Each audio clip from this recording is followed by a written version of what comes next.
se bat dans la bande. Kopta, il a demandé de l'aide. Et malheureusement, il se voit dépossédé par Lagarde. Et Lagarde qui trouve Gutiérrez. Il y a un 3 contre 2. Et Mikevic pour l'ouverture du score sur cette passe de Romain Gutiérrez.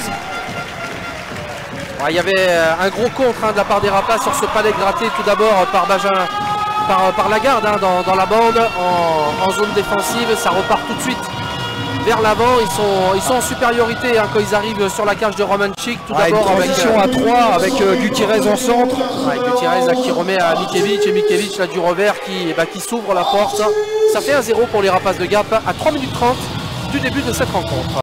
Et Valtonen qui repasse par Jérémy Penz. Et attention à ne pas les récupérer. Et voilà, le but sur le tournant de la part d'Andrei Kopta là. Andrei Kopta qui vient égaliser là en toute fin de premier tiers. Alors c'était sur un tir déclenché à la bleue de la part de Jérémy Penz. Allez, Penz qui prendra l'assistance. Ouais, assistance malgré lui parce que qui va être contré par un patin, je ne sais pas lequel, et ça revient directement dans les crosses d'Andrei Kopta là, qui peut agir l'opposé du but. Et attention, les aigles qui se mettent en difficulté là. Ouais, Lorraine qui va prendre un shoot. Et Correa à la finition. Qui vient faire justice aux Rapaces de Gap. Quel service encore de Johan Lorraine. Ouais, Johan Lorraine là, qui s'était présenté, il s'est mis en position de shoot. Il a quand même tenté de faire remettre dans le slot. Et à la finition, c'est Correa.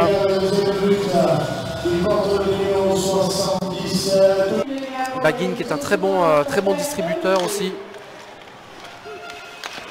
Qui a la pointe là, qui va toujours bien distribuer. Et voilà le tir de Baguin, je disais qu'il était présent également en supériorité numérique. L'égalisation pour les Aigles de Nice. Et ça n'aura pas traîné, seulement 15 secondes de powerplay.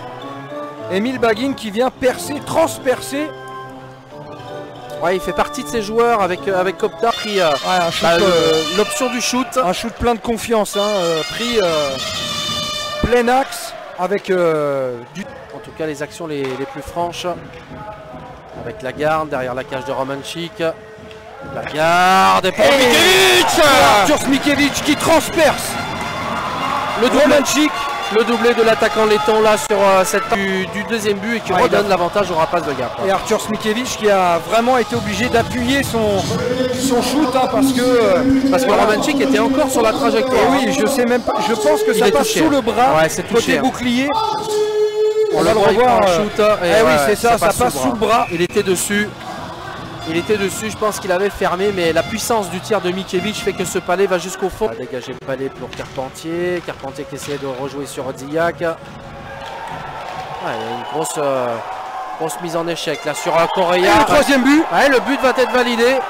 Le but va être validé alors qu'on avait complètement arrêté de jouer côté Rapaces de Gap sur cette charge sur Julien Correa.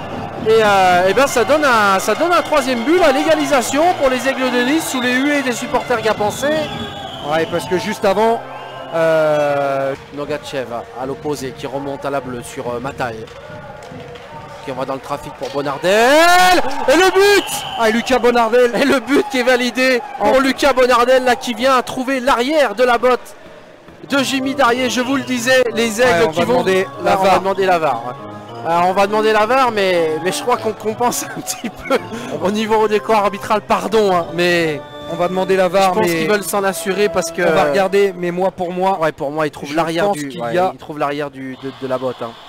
Ils trouvent l'arrière de la botte. J'ai peur que ce but soit accordé. Penz avec Kouronen qui va prendre un shoot, ça passe à côté. Le but. Et voilà, et le but, le cinquième, le coup de massue pour les Rapaces de Gap.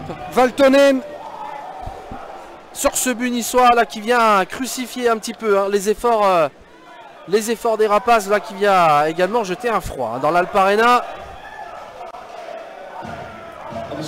Ça fait 5 buts à 3. Allez, 5 buts à 3 pour les Aigles de Nice. 5 minutes. Il n'y aura pas de Gapençais à la retombée. Le palais qui va être sauvé par Lagarde. Non, ça va ressortir peut-être. Et oui, et ça va ressortir. Et là, cache vide. Valtonen. Le sixième pour la gloire. Et les le doublé de Julius Valtonen. Je disais que ce match allait finir avec 3 buts d'écart. Je vous avouerai que je ne l'avais pas vu dans ce sens-là avant la rencontre, pour être tout à fait franc avec vous.